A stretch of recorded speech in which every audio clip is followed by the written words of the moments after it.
ACID cards lets you create chord progressions and sequence them just like a standard step sequencer. You can define what type of chords you want played, the key to play them in, inversions, voicing, and other parameters. In this video, I'll show you how it works, how to use it, and give you a few tips and tricks for getting the most from it. ACID cards lets you define 4 different chord progressions, and you can loop between them, play them manually, switch between them using trigger inputs, or use CV input to choose which of the 4 progressions play. So the chord editor is accessed by pressing the right encoder on the chords display here, and this shows you the steps and the current step you're on with a square around it, and the current features or parameters, if you will, for that step. So here I am on step 1 of sequence 1, and there are 5 parameters. Now what are these?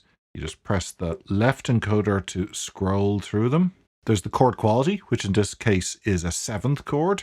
It's effectively the type of the chord that's going to be played. The chord voicing, which allows you to choose which notes gets dropped, 1, 2, 3, or spread. The chord inversions, and you see I'm using the right encoder here to choose the parameter from 1 to 3 on the inversions. This is an important parameter, the bass note. Now the bass note can either be manually programmed in, like I've done here, or it can sample the CV1 input and use that to set the bass note of the chord. And naturally the bass note of the chord is going to define whether it's a C major chord or a D minor chord and so forth. And finally we have the octave. You can pitch each step of the sequencer up or down an octave, and that will define how high or low in the register the chord plays.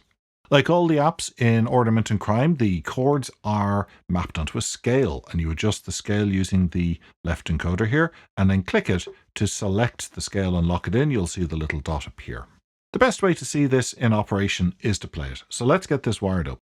I'm using the SWN as a 3-voice oscillator. I have the B, C, and D outputs plugged in here to send the pitch information in for the 3 notes of the chord. The gate output here goes to this Starfish Mult, and I'm just going to patch the gate into the output here of a gate output from Pam's New Workout, and I'm going to send another gate into the trigger 1 input, and I've set the chord trigger source to trigger 1. So here you see we have 4 7th chords defined in our progression. I'll just hit play, and now you're hearing them playing in turn. While the chords are playing, we can go in and edit them. So let's hit play again. We'll go up to our sequencer, and I'm on step 1, and I can now go and edit the type of chord, for example, that's playing in step 1. Let's set it to a 9th chord. Do you hear it playing differently? Let's set it to just a 5th, which is a power chord, so just 2 notes. Triad. Let's try voicing changes. It's dropping down that bass note.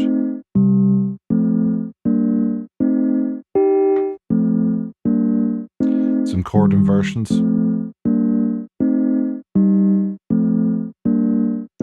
And I can pitch the chord up or down. I can adjust the length of the sequence as it plays by just navigating to these 3 dots at the end and using the right encoder.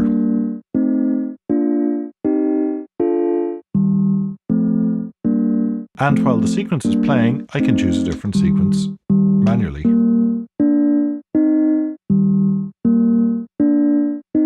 I'm back again. If you look closely, you'll notice that the sequencer starts on the step it finished at each time you hit play. So when I start playing, it moves along. It's on step 3 when I stop. So when I hit start, it of course starts off at step 3. But what if I wanted to reset the position of the sequencer? Trigger 4 is the sequencer reset input. And if I hit play and then tap this button here on the Decca to create a gate input, the sequencer will reset to step 1.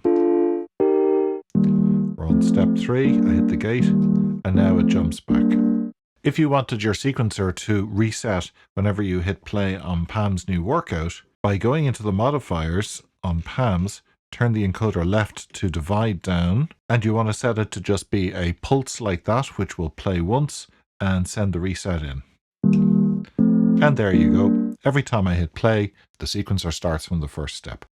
By default, the sequencer will take the sequence you've defined and just keep playing it, looping around and starting at the beginning until you hit stop.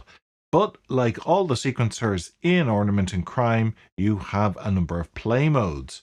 So you can tell it different ways to chain sequences together or put the sequence selection under CV control. Let's quickly explore some of these modes and how you can use them. You go into the menu and choose the play mode button. First of all, sequence plus 1, 2, or 3 are your first set of options.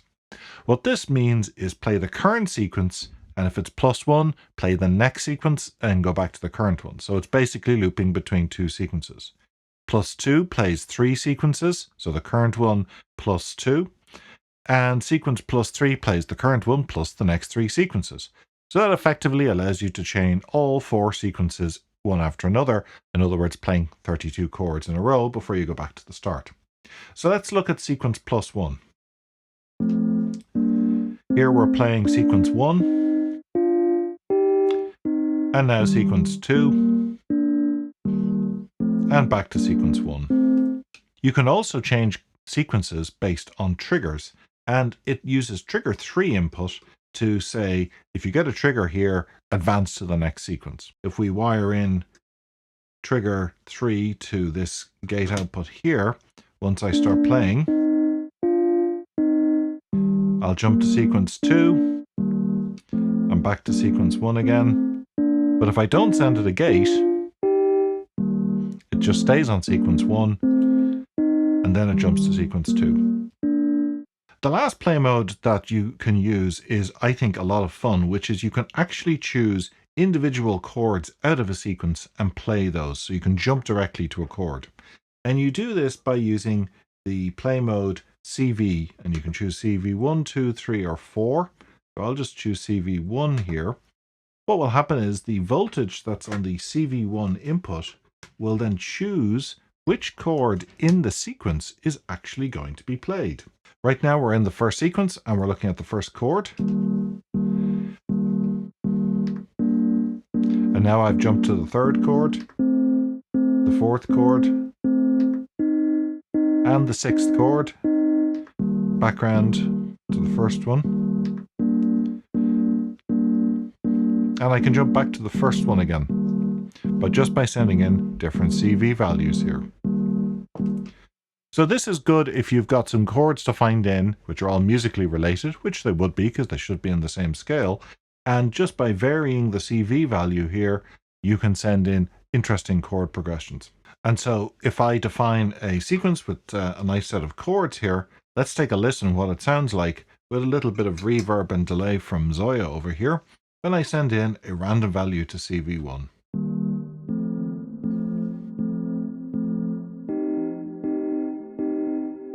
So basically what's happening is all of these chords are in the minor key. They're all 7th chords.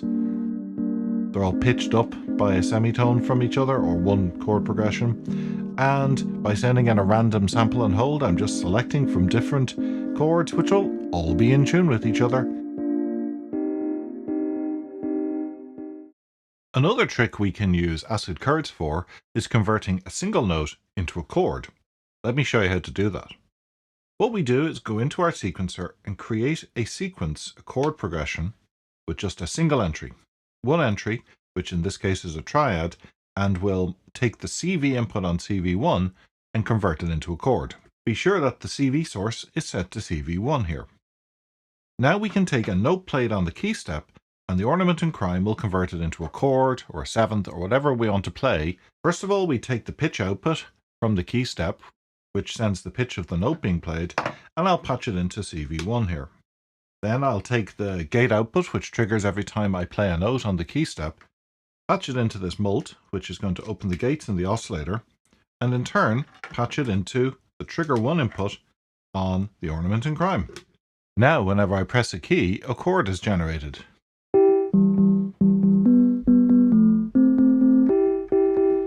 We can take advantage of the key steps, arpeggiator and sequencer to play chords, and then we'll manipulate them using the CV inputs. Let me show you how to do that. First of all, I turn on hold on the key step, and then I'll hit play and record in the arpeggio. Now if I go in, I can adjust the chords being generated. For example, a 7th,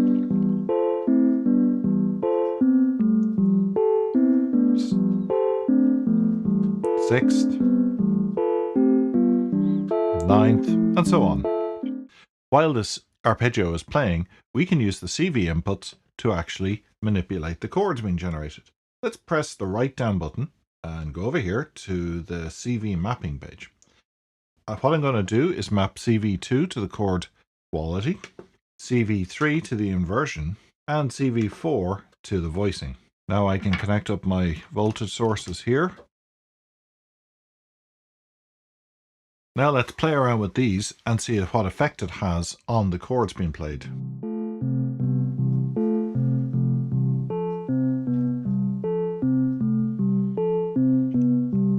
I can change the chord quality, which changes the type of chord,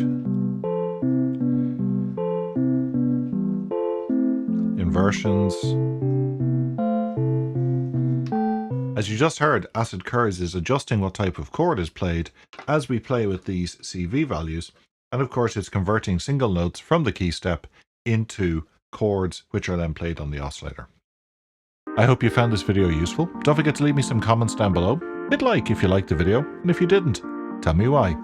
And hit subscribe so you can be notified of when I publish future tutorials. Thanks for watching.